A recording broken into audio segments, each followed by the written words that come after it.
I'm sorry, I didn't mean to eat your caramel apple. Reapers, what's good? It's your boy Laser. Yes, and the Visor back with another scary reaction video. He's loving the scary content, so I continue to live. He guys is reacting to top 10 haunted items. Too scary for museums. Guys, there's so many crazy ass haunted museum items where that straight into it. If you enjoy scary content, he has more scary videos. Be lipping. You subscribe. And to a notification bell icon. I stream every night on Twitch. Go check out streams, fucking amazing. Let's dive straight into the video. These cursed relics certainly aren't for the faint of heart, and that means that they don't just belong anywhere. From rings, to chests, to skulls, and even a mummy. Here is part 3 of the top 10 haunted items too scary for museums. Starting off in our number 10 spot, we have the Screaming Skull. Bettisco Manor is often referred to as the House of the Screaming Skull, thanks to a legend that dates back to the 19th century. Legend goes that the owner of the manor at the time of this legend had a slave who fell seriously ill. As he lay dying, he had one last request, which was to have his body returned to his home. It's a pretty fair request and truly the least this family could have done for the man. In fact, he even said that he would never rest until his body was returned home. Why do they do this? Like, why do they put like the fucking tag on the foot? Look at this clean ass foot, guys. Let me smell it. No, but why do they do that? Like, why do they put it on like dead patients? They put like a tag around their like toe. Why do they do that? Is that like the patient they label? I don't know. I always thought it was weird how they put on like their toes.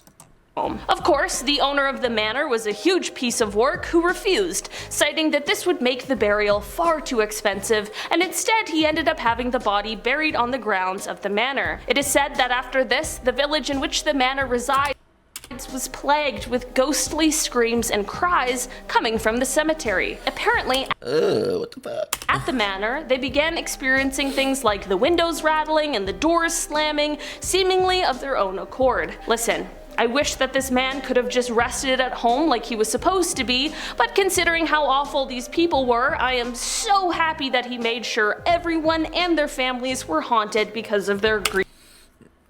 Well, that was the fucking... No, never mind. I had nothing to say there. Greedy behavior. That was just me in the going end, to fill it the is said word that the count. hauntings got so bad, they ended up exhuming the body and bringing it into the manor. I don't know why, but I think fucking just like half skulls, like not full skulls, but like half are so fucking cool.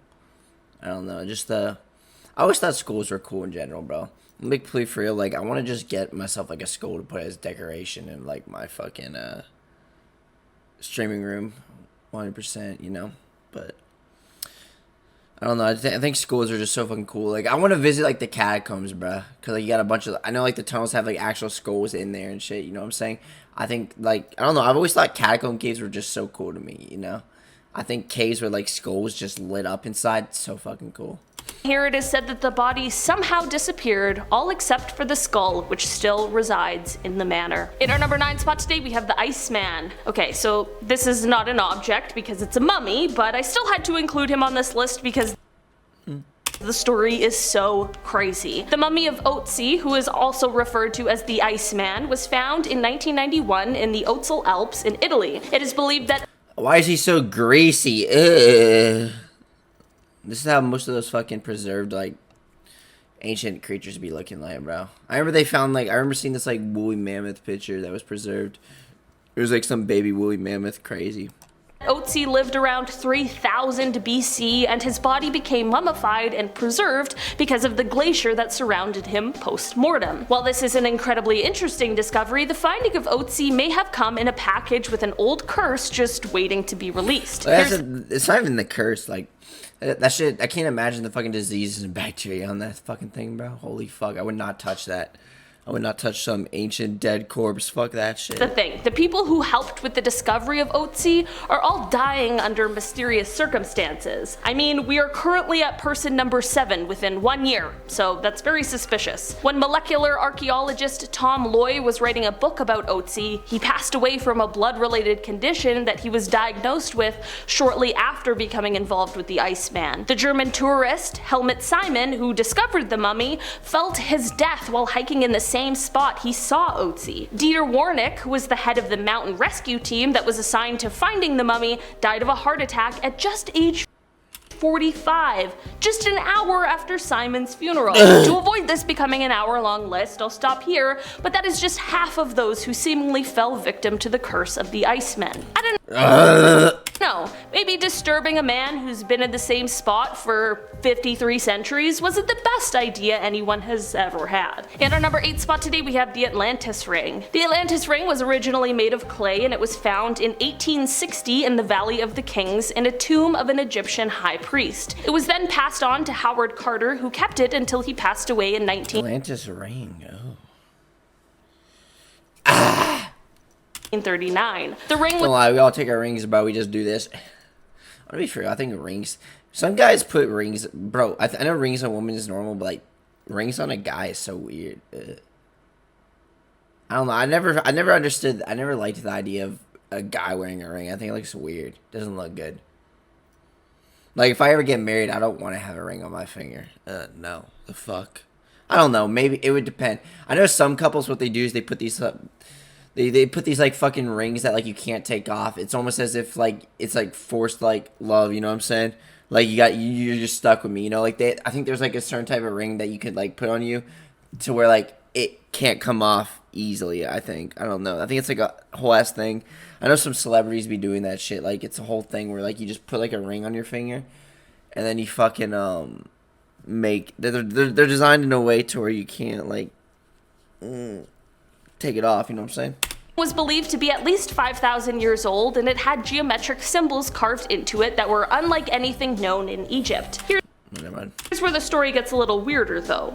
Howard is one of the people who discovered King Tut's tomb, and he would later tell people that he was wearing a talisman when the tomb was opened, aka the Atlantis ring. He claimed that the ring gave him protection, and that just might be true because he is the only member of the team who didn't die a mysterious death after the opening of the tomb. Even those who visited shortly after the opening of the tomb were subjected to this curse, with a total of 18 victims in the end. Howard said that this ring is what protected him against whatever evil forces were at play. So I guess maybe the Atlantis ring is more like an anti-cursed object? I don't know. But what I do know is that it is all quite curious.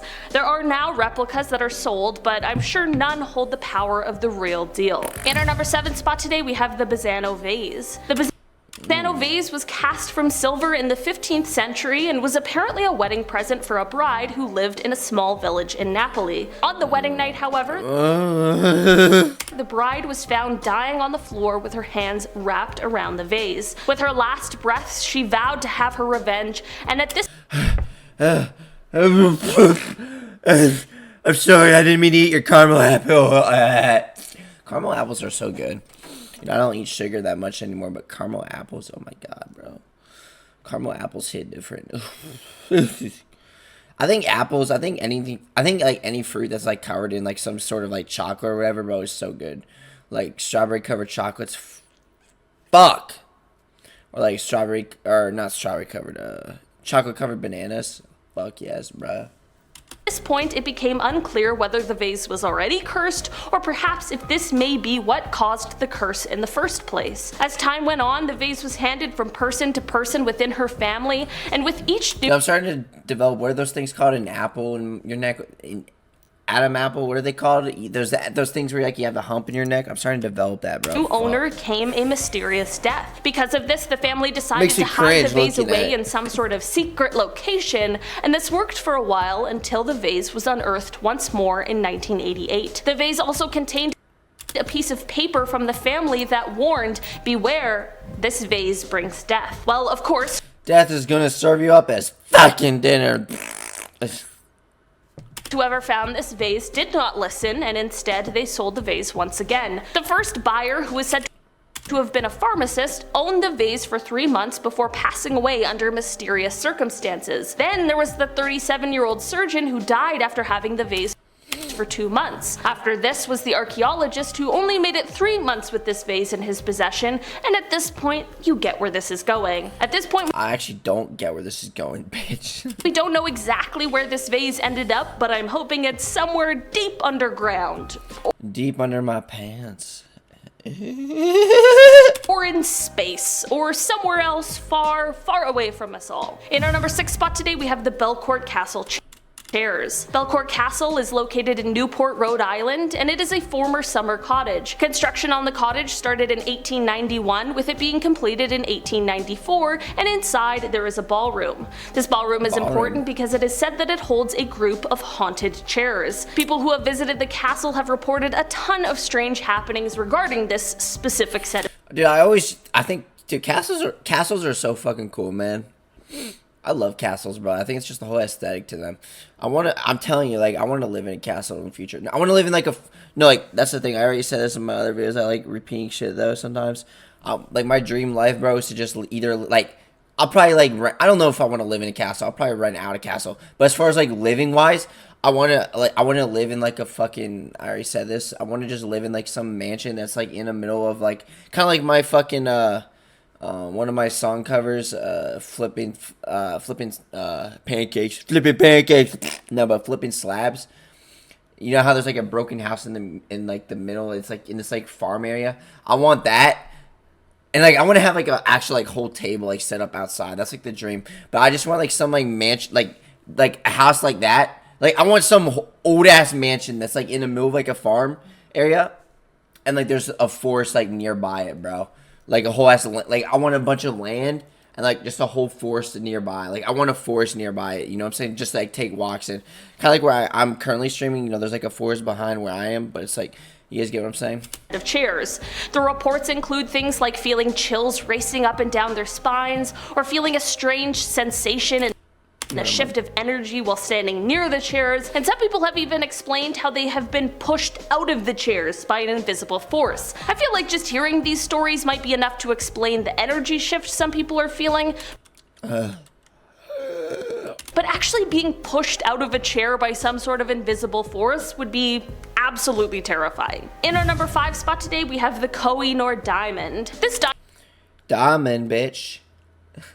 Diamond has an extremely controversial history, and it is the source of a lot of debate, but regardless of the ongoing conversations over who really owns it, we are here to talk about the curse that this stone is said to hold. The diamond dates back thousands of years, and what is the hype behind diamonds, like on some real shit?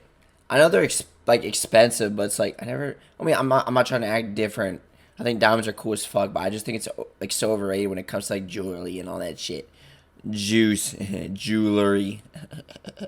I think it's so overrated. I'll take anything but a fucking diamond, you know what I'm saying? And its curse is said to only affect men. It is said that the jewel can bring about great wealth, but it can also bring great misfortune as well to those who own it. Folklore states that, quote, "He who owns this diamond will own the world, but will also know all its misfortunes. Only God or women can wear it with impunity." Throughout the history of the diamond, it was passed among many people and rulers who all fought bloody battles while in possession of it. Every prince who had it is said to have ultimately either lost their power or their life while in possession of it as well. Part of the controversy of the diamond is how it ended up in the hands of the British royal family during colonization in the 1800s. Ever since then, it has only been worn by female monarchs, including Queen Victoria and Queen Elizabeth. In our number 4 spot today, we have the Destiny Ring. Rudolph Valentino was an incredibly famous silent film star before he passed away at the super young age of just 31 years old, and there are many out there who believe his He looks very majestic. untimely death was caused by the Destiny Ring. This ring is one that he picked up from a California jeweler. Before purchasing it, there were warnings of the stories which claimed that this ring was cursed, but Rudolph decided to go ahead with the purchase anyway. It is said after this ring came What you smoking there, buddy? into his possession, his luck began to turn. The movies he starred in started to do poorly, some even flopping, and his career began to struggle. From there, he fell incredibly ill, and when he passed away, he was wearing this cursed ring. From there, after his death, his lover ended up receiving the ring, but once it was in her possession, she looks fine as fuck. She could slit my throat any day, bro. I need to stop touching the knife like to my actual like skin, because I can't, like, I don't clean this. I don't clean this. I'm be surprised how much bacteria is probably on this shit, you know what I'm saying? She too fell extremely ill, and she decided to give the ring away. All the owners after that were reported to have died in strange ways or under mysterious circumstances, which has led to the ring now being placed in a bank vault, all locked up so that it hopefully can never cause harm to anyone again. In our number 3 spot today, we have The Orphan's Story. This is a book that was originally written in the early 1600s, but it didn't end up getting published until 2018. The Orphan's Story is about a 14-year-old Spanish boy who heads to the Americas. You know, a classic kind of coming-of-age, feel-good story. Come inside me, how about that? Please. Please. Right? Well, not exactly. And that is exactly the reason why I can never stand books that have like this small ass writing, bro. I can't read all this shit. I hate reading in general. Like, I can read, but it's like I hate when books make text like this. Biggest pet peeve, bro. There's nothing more worse, bro, than reading something that's in like cursive, you know what I'm saying? it took so long for it to be published. While the curse in this book doesn't come from the story itself, there is something dark lurking in those pages. The book's publisher, Belinda Palacios, who worked on the book for 2 years, explained that throughout those years, she was often warned of the cursed book and how every publisher who had tried to work on it before ended up passing away in a mysterious way before they could finish the book. When Belinda looked into this, it turned out to be true. Her research showed that those who tried to edit the book before either And the book's on fire. Oh no. Oh no. Oh no. Why is the book on fire, bro? These must be my song lyrics written in there. I think these are just my song lyrics written in there. found themselves in horrible accidents or with strange illnesses. Luckily, Belinda made it through the process unscathed, so let's hope that maybe the curse has been lifted. Either way, it's probably one I'll personally stay away from. In our number 2 spot today, we have The Van. Dr. Kevorkian was a man who's called an angel of death. If you haven't heard of these people before, they are doctors who like to euthanize patients, normally against their will. So this piece of work was doing just that, and one of his most important tools was his large white van. Yeah, huge red flag already. The van later went on to have the nickname Deathmobile, and it made headlines Deathmobile, what the fuck? again when it found its way into a pawn shop. The reason the person who had previously had it didn't want it anymore is because they claimed that there were strange occurrences that began happening once it was in their possession. This story led to paranormal investigator and ghost hunter Zach Bagan purchasing it. Apparently, people who enter the van immediately feel just overwhelming sadness. Sadness? Why? Is this the fucking renovated version of the goddamn Mystery Machine? And that's what it's called, right? The van from Scooby-Doo. Is this just some like depressing renovated version of it? Where's Shaggy? Is he eating all the Scooby snacks, bro? Is he getting high off that shit? Bro, Shaggy always be looking like a high goober. The highest goober in the room. Mr. Shaggy, bushy hair. More bushy than my hair that lies beneath my pants. What a pleasant surprise. And they also feel like there are unseen eyes that are watching them at all times. In our number 1 spot today, we have the cursed chest. The story of this cursed chest starts off with a horrible person named Jeremiah Graham, who is said to have been making preparations for his firstborn son. Part of these preparations was having a hand. That's a chest. That's a chest. That's a fucking dresser. That's not a chest.